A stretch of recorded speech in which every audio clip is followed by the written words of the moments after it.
Wara li fil-ħarġa tal-ħadd il-Gazzetta l-Mument żvelat id-dettalji ta' kif u meta d-deputat mexxej Laburista l-affarijiet tal-Partit Tony Abela sar jaf bl-allegati każi ta' pedofilija tal-eks sindku Laburista tal-Marsa Chris Spiteri waqt programm fuq l-Istazzjon Nazzjonali Tony Abela stess filwaqt li kontradixxa lilu nnifsu f'diversi ċirkostanzi ikkonferma li l-Malta Labour Party kien jaf b'dawn il-każi qabel dan l-istazzjon bagħat il-mistoqsijiet lill-lider Laburista Joseph Muscat.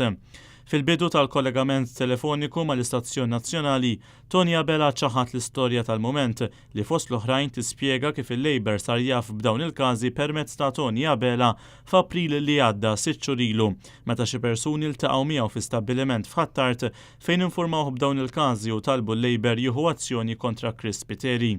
Il-Partit Laburista ma kien jaf xejn minn da kollu, din għalina hija storja riċenti.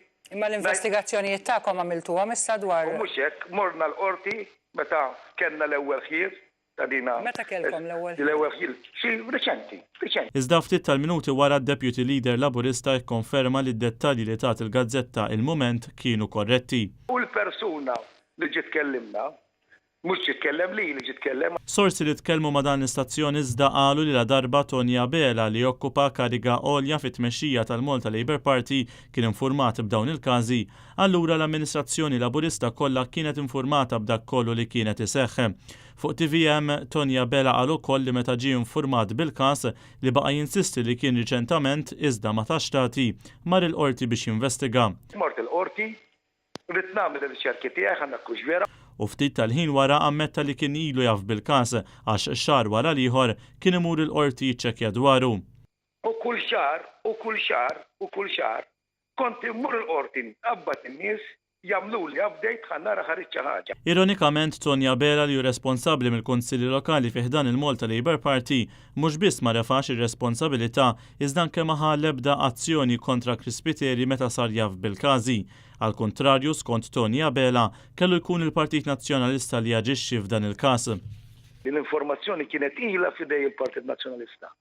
Kienu jafu biha. X'aktar kienu jafu biha żgur anke meta kien konsillier. Ma li dan l-istazzjon sar jaf bil-każ mill-ewwel batna l-mistoqsijiet lill-lider Laburista Muscat. Fit-tweġiba tiegħu il-Labour implika li Chris Spiteri irriżenja minn jeddu. Madana kollu mal-PBS Tony Abela qal li hu sejjaħ għal Spiteri u kien hu li ġelu jirriżenja. L-ewwel battalih qatt witlaq issa. Sa dan it-tant il-Kummissjoni Elettorali ħabbret li qed tilqa' nomini biex jintela post Chris Spiteri fil-Kunsill tal-Marsa. Wara li kif żvela dan l-istazzjon, Spiteri irriżenja kemm minn sindku kif ukoll mill-kunsillier fil-lokal.